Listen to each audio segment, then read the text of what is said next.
KCN में आपका स्वागत है। मैं किंग हमीद। कुछ देख रहे हैं गाजा में, फलस्तीन में जो कुछ हो रहा है कि 30,000 लोगों की मौत, जिसमें 11,000 से ज्यादा मासूम बच्चे, 12,000 से ज्यादा खवातीन, 60,000 से ज्यादा लोग जख्मी, जिसमें आज की तारीख में 25-30 हजार के करीब हमारी बेटियां, हमारी बहनें हामिला हैं, जिनके पास कोई डॉक्टर अस्पताल नहीं है। हम देख रहे हैं कि गाजा की सरजमीन पर 3 बड़े अस्पताल थे, उनको खंडेर में जालिम इजरायलियों ने तब्दील कर दिया। अल शिफा हॉस्पिटल में जालिम इजरायली अपनी फौज के साथ घुसकर 100 खवातीन की अस्मत रेजी करते हैं, अस्पतालों को बर्बाद करते हैं। 20 लाख की आबादी गाजा की, 12 लाख लोग आज बेघर हो चुके हैं। इनके पास घर नहीं है, सर पे साया नहीं है। मगर सलाम करता हूं मैं उन गाजा के उन गयूर मुजाहिदीन को। उनकी माँ और बहनें अपनी माएं पुकार पुकार कर कह रही हैं कि मैंने अपने बेटे को खोया, अपने बाप को खोया, अपने शौहर को खोया, मैंने अपने खानदान के 25 लोगों को खोया। मगर वो हमारी माँ पुकार कर कहती है हस्बुनल्लाह व निअमल वकील, हस्बुनल्लाह व निअमल वकील। घर बर्बाद हो गया है। एक बाप अपने मासूम बेटे की लाश को उठाए हुए 5 साल की और पुकार कर कर अल्लाह मेरे बेटे की शहादत को कबूल फरमा ले।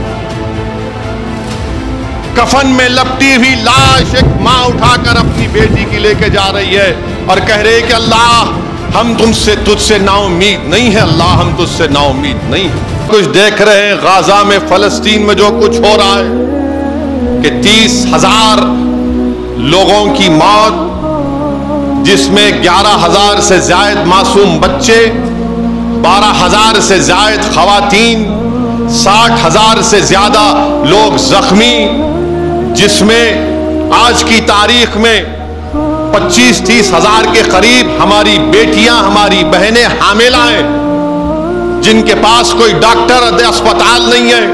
हम देख रहे हैं कि गाजा की सरजमीन पर 3 बड़े अस्पताल थे, उनको खंडेर में जालिम इजरायलियों ने तब्दील कर दिया।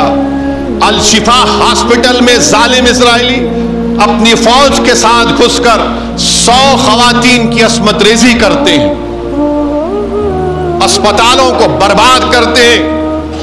20 लाख की आबादी गाजा की, 12 लाख लोग आज बेघर हो चुके हैं। इनके पास घर नहीं है, सर पे साया नहीं है। मगर सलाम करता हूं मैं उन गाजा के उन गयूर मुजाहिदीन को। उनकी माँ और बहनें अपनी माएं पुकार पुकार कर कह रही हैं कि मैंने अपने बेटे को खोया, अपने बाप को खोया, अपने शौहर को खोया, मैंने अपने खानदान के 25 लोगों को खोया। मगर वो हमारी माँ पुकार कर कहती है हस्बुनल्लाह व निअमल वकील, हस्बुनल्लाह व निअमल वकील। घर बर्बाद हो गया है। एक बाप अपने मासूम बेटे की लाश को उठाए हुए 5 साल की और पुकार कर कर अल्लाह मेरे बेटे की शहादत को कबूल फरमा ले।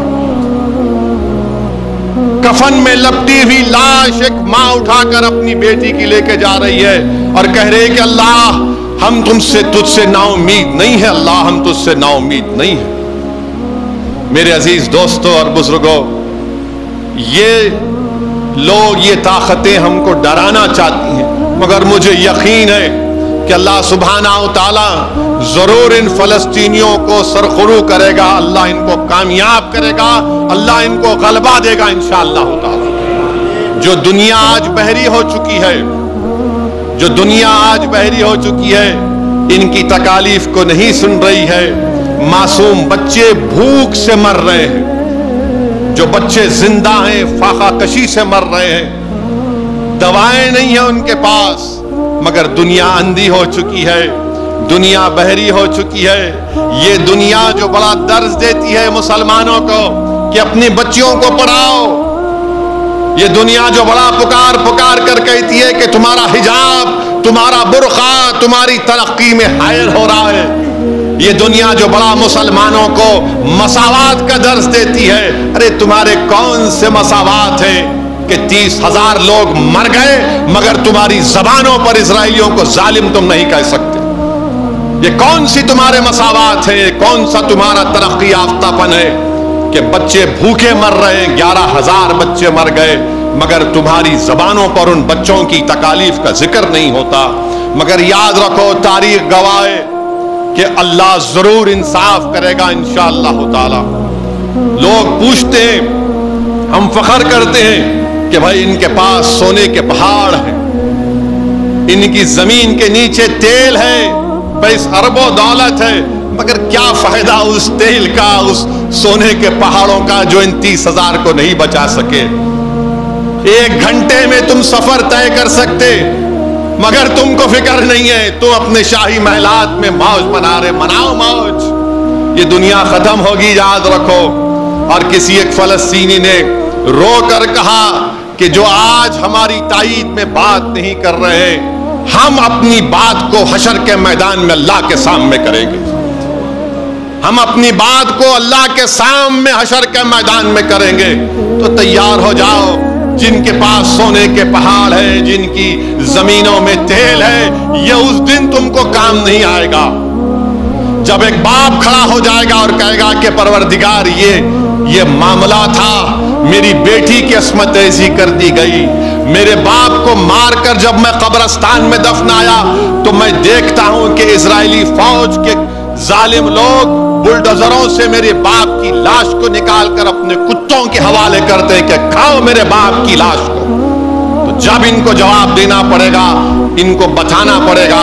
مگر ہم سرزمین حیدرآباد میں بیٹھ کر کم سے کم ہم جذبات سے ان سے اظہار یگانیت کر سکتے ہیں.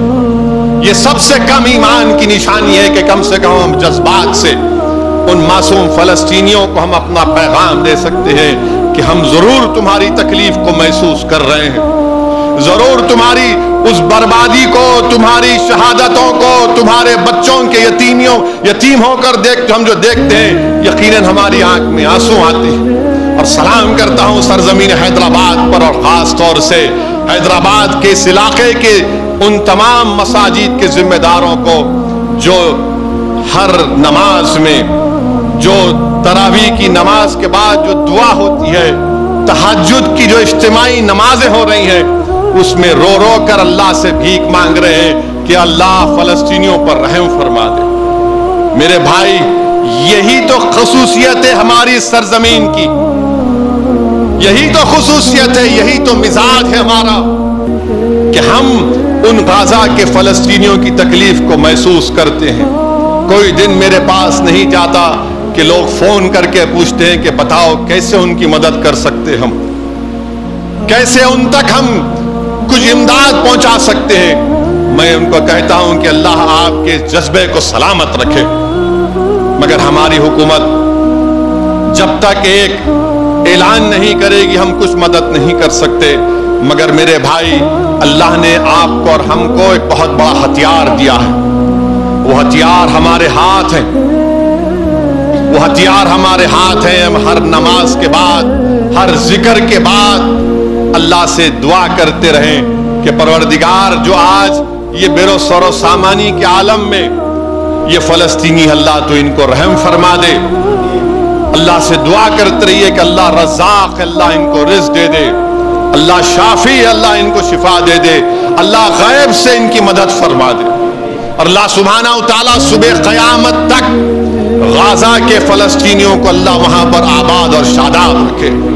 پروردگار جب تک حضرت عیسیٰ کا تو نزول نہیں کرتا اس وقت تک فلسطینیوں کو آباد رکھ. اللہ وہ مسجد جہاں پر آج دمشق میں حدیث شریف میں آیا کہ حضرت عیسیٰ علیہ السلام آئیں گے، پروردگار اس وقت تک ان فلسطینیوں کو آباد اور شاداب رکھ میرے مولا.